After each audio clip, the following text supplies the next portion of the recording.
This is the best freshman class we have ever seen for Maryland football.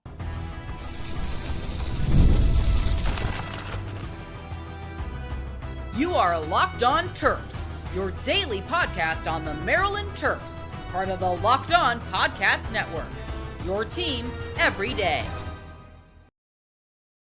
What's up, everyone? I'm Tre Moore, host of Locked On Terps for the Locked On Podcast Network, your team every day. So thank you guys for making us part of your day. And today's episode is brought to you by the Gametime app. Download the Gametime app, create an account, and use code Locked On College for $20 off your first purchase. Maryland's freshman class is the best freshman class we have ever seen, specifically under the Mike Locksley era. But I think when we go back even decades, this is the best Maryland freshman class we have ever seen come in a football team and make a direct impact. It's very rare in football to get more than one guy that's a freshman that's making a big impact. And right now, Maryland has, I would say, three guys that are arguably playing like our best players right now, but another couple freshmen that are also making a pretty big impact on this team.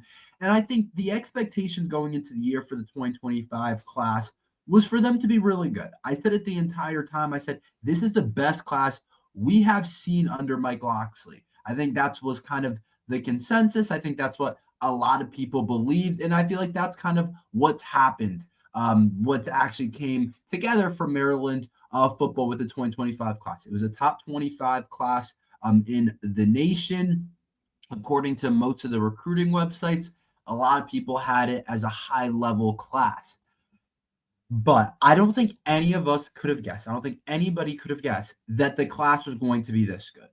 I don't think anybody could have thought that. I don't think anybody going into the year thought this many of them would play at this type of level. Like there's a couple players on this Maryland freshman team that are freshmen that right now I'm like, you could say they're all Big Ten, like first team, second team, all Big Ten, could argue them to be the freshman of the year. Like there are guys on this team that are just playing at a different level. And when you put together the positions that they're playing at, how well they're playing, you have to say this is the best freshman class we've seen in the last decade.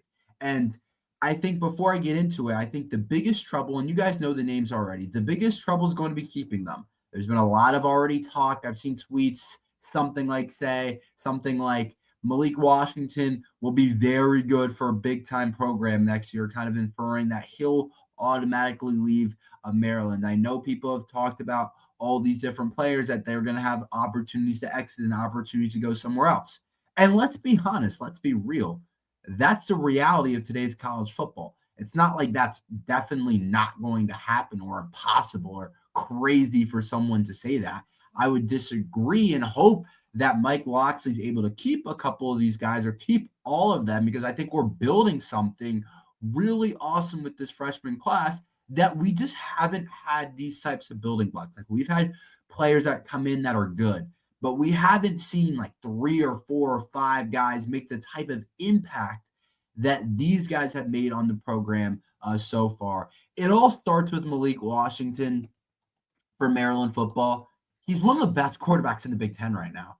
And there's still like something to be said that we still need to see him play more.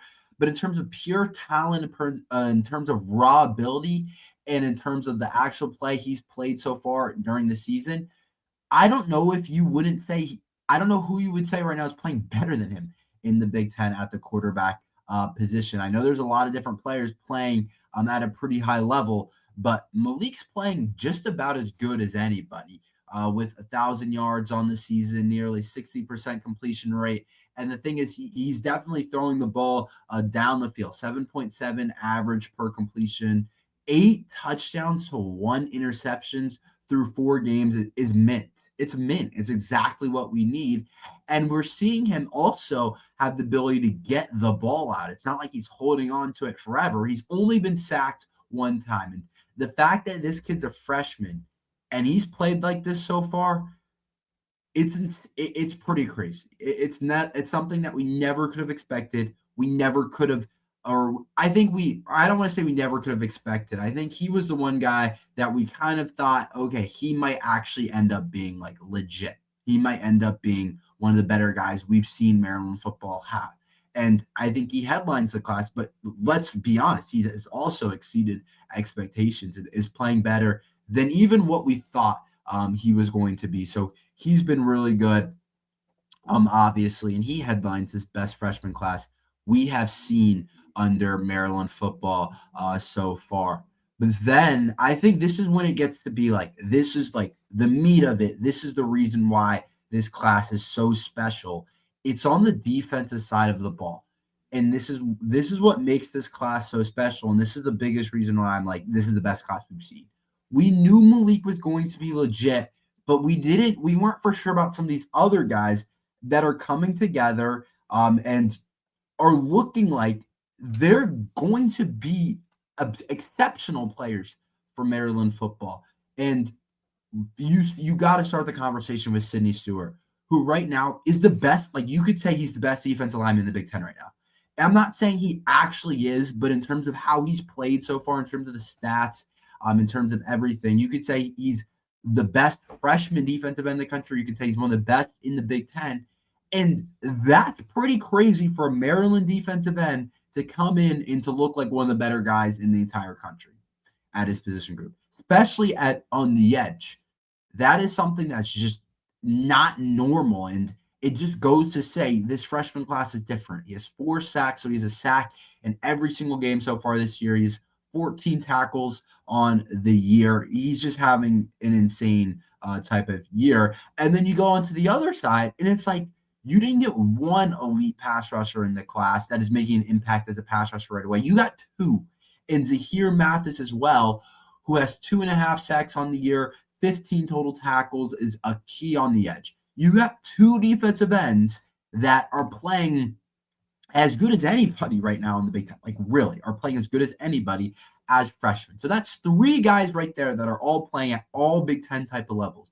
Not just like they're playing solid, like they're getting rotations. They look solid as a freshman. That's kind of what we've seen from previous guys. Like Kellen Wyatt, for example, started as a freshman, played a lot as a freshman.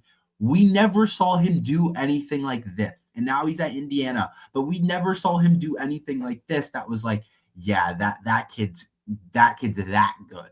Even Jayshawn Barham as a freshman wasn't doing these types of things. And so I think what we're seeing them develop into is pretty crazy. And then it's also the couple guys under him that are also playing really well. Carlton Smith, linebacker, playing well. 17 total tackles, freshman linebacker. I know Trey Reddick and Daniel Wingate headline that group, but Carlton Smith's next up. When Daniel Wingate exits, I think Carlton Smith's going to be our next really good linebacker. And then Messiah Delhomme, DB safety, 2 pass deflections on the year, 16 tackles, has blocked a kick. He's done a lot as well, has a fumble recovery. Like he looks really good, another 4-star rated guy. And so you look at having a quarterback. I think this is how I would kind of design it. You got your quarterback, 4-star type of guy, playing like a 5-star, looking as talented as anybody in the conference. And then you got 4 other defensive guys that are just playing on like dudes. 2 guys on the defensive line, another guy at linebacker, another guy at DB. It's the best freshman class we've seen. And that doesn't include a bunch of guys that are going to turn out to be pretty good ball players as well, like a guy like Jalen Gilchrist on the offensive line or Bryce Jenkins. I just think this is the best freshman class we've ever seen. I don't think we've seen a class like this. And it's truly special to look at and to kind of understand what Mike Locksley recruited and how it's actually making an impact on the field. What am I so concerned about? It's been a lot of glamour for this Maryland football team, but where are we still not very good at? We'll talk about that next. It's almost the weekend. Time to look back at the crowns this week's MVP on who delivered by DoorDash. And just like you can win every Saturday with DoorDash Streaks, saving more time on your order, these players delivered when it mattered most. Let's break it down. For the Maryland Terrapins, my player of choice is Malik Washington. He delivered in a big way again. dead.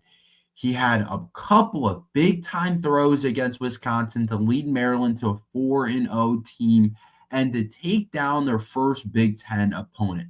For a freshman, you would think the pressure was on, but he came through. No hesitation, no delay. And if you've been watching week after week, this performance isn't a fluke. Malik Washington is on a streak. And just like Malik Washington delivered for the Maryland Terrapins, DoorDash delivers your Saturdays with DoorDash treats. You save every Saturday you order. Stack it up all season, and you can save up to $250, including $100 in DoorDash credits. Order this Saturday. Keep the streak alive. Feel your game day. Only with DoorDash. Terms apply. Promo period through 11/18.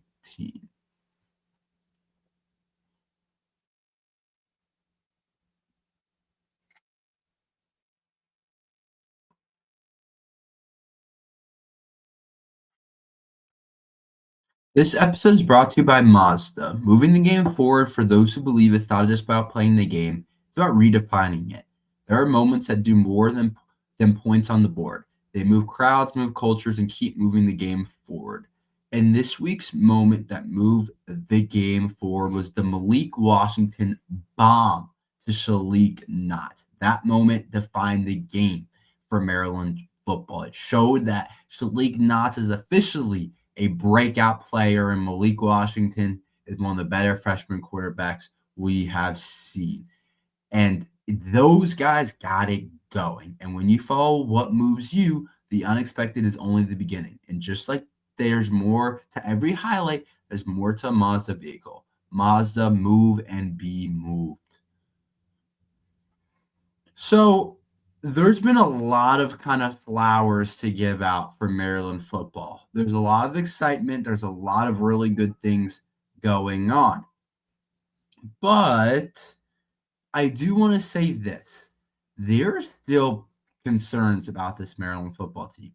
And as much as I just talked about how good the youth has been so far for Maryland football, there's no way we go throughout this season and it's just sunshine and rainbows for the freshmen. It just ain't going to happen. And it's still a concern for me because I'm like, it feels like we're still in the honeymoon phase with these guys, and we like these guys, and we think they're really good players, and they're going to be really high-end players. Like, I think they're really, really good, like high-level Big Ten players, like not the type of guys that we usually get that can contribute right away. But we're going to be tested over these next couple of games and for the rest of the season, and I think we're due to face a little more adversity. I think we're due over the next couple of weeks. We play a couple of really tough teams over the next two, or I guess not this weekend, but you guys know what I mean, since we're on the bye, the next weekend and then the next weekend. So we play Washington October 4th.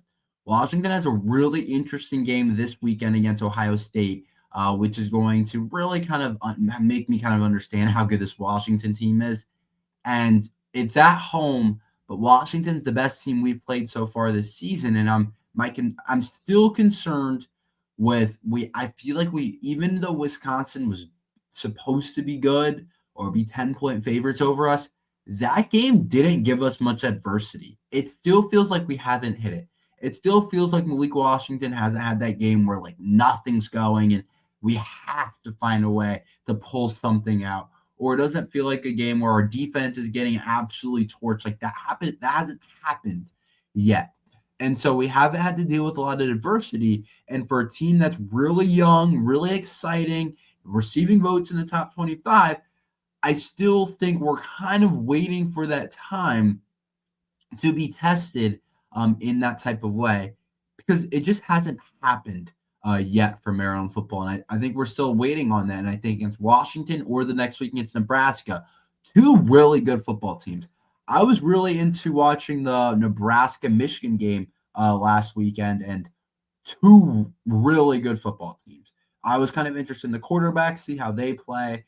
So that was definitely something to think about. And I think that's something that is going to be a concern is we just haven't faced much adversity still. We thought Wisconsin would give it to us, but they just weren't very good. Like, let's be honest about that Wisconsin team. They were pretty bad. And so I'm still waiting to kind of hit it because it's inevitable. in a college football season. I don't really care who you are.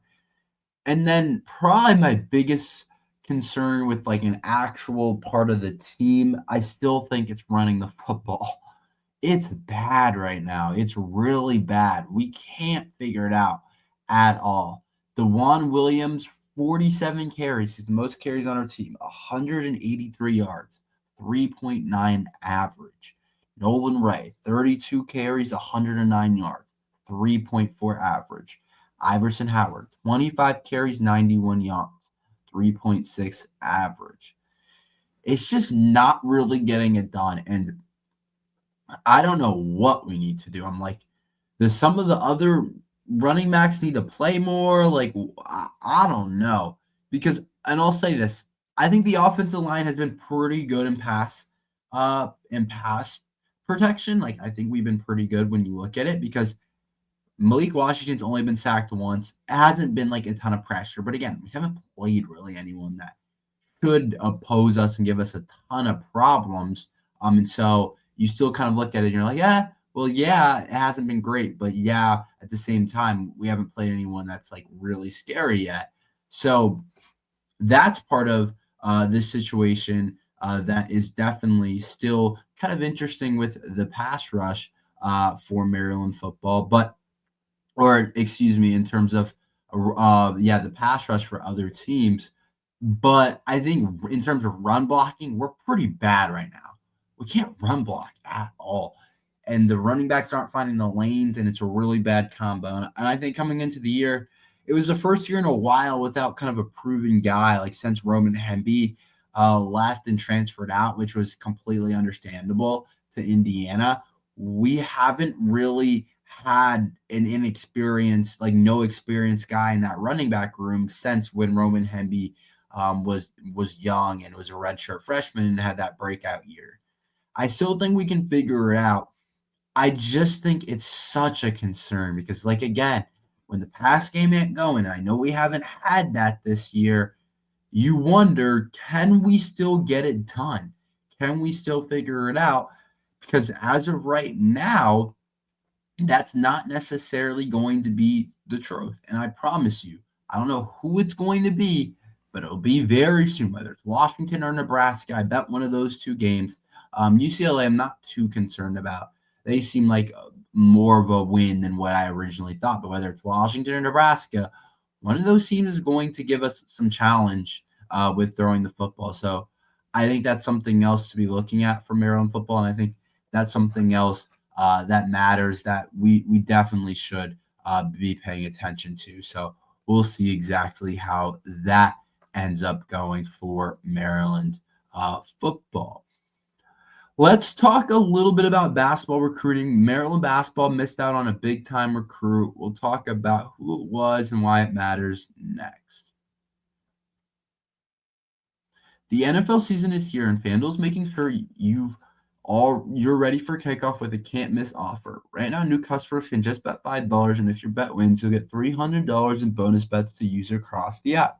I love using FanDuel because it fits however you like to bet, player props, building a same-game parlay, or even jumping in live as the action unfolds. Makes every game more exciting, whether you're watching your team or just keeping an eye on your fantasy lineup. It's quick and easy and the best way to add a little more energy to Sundays. So are you ready to play? Download the FanDuel app now by visiting FanDuel.com to get started. That's FanDuel.com to place your first $5 bet.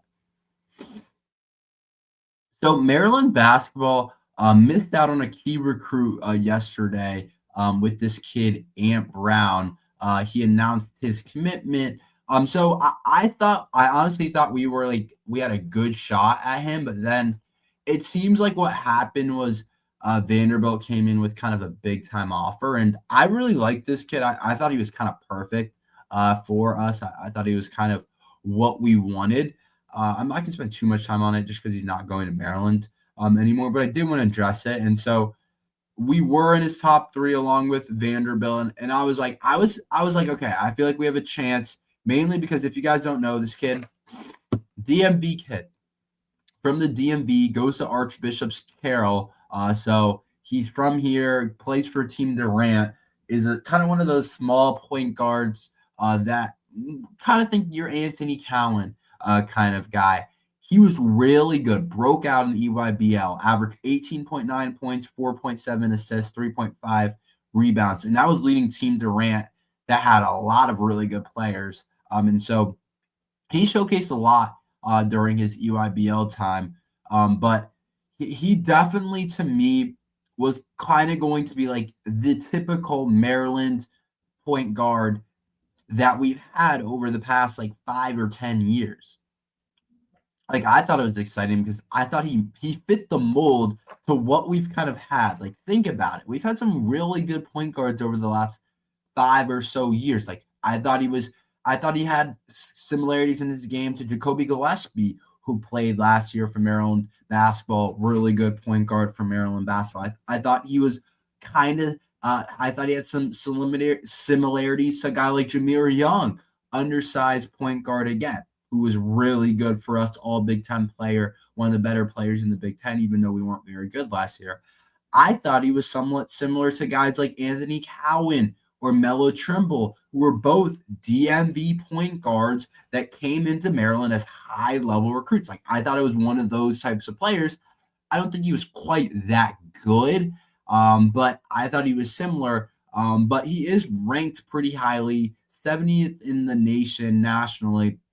They have him ranked as a number 8 point guard in 247, number 1 rated player in DC, which is pretty big time for the kid. So definitely. But it sounds like other websites aren't quite as high on him, I guess. But he was kind of projected to go to Vanderbilt.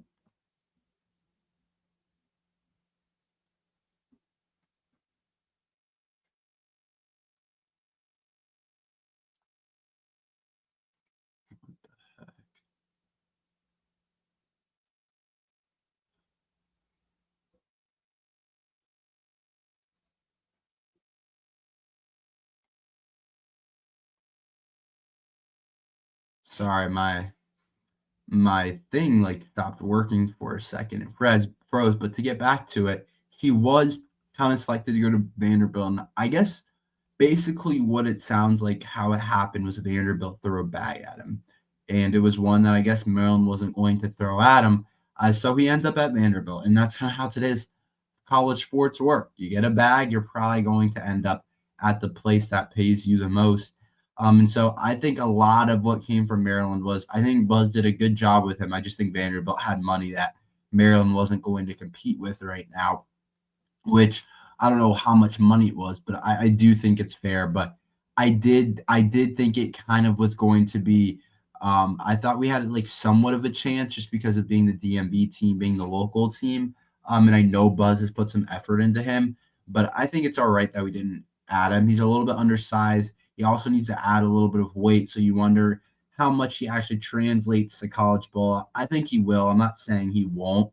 But you never know with people like that are undersized. But he's skilled with the ball in his hands. He's one of those exciting players, like I said, similar to a Melo Trimble or an Anthony Cowan or a Jacoby Gillespie, like same type of mold that we've had for Maryland basketball for a while now, having a really good point guard. So I was looking forward to possibly getting him, but Vanderbilt's a great school, and we'll see what happens. We just added someone in our 2026 class, and so it was going to be back-to-back 4-star players. That's never easy to do, but I think we're going to have a lot of success in this 2026 class. Buzz Williams clearly knows what he's doing, and I think we're recruiting at a pretty high level. That's all we have for today. Thank you guys for listening to Locked on Terps. Make sure you guys like and subscribe. We're here every day talking Maryland football and basketball, so thank you guys for listening to Locked on Terps.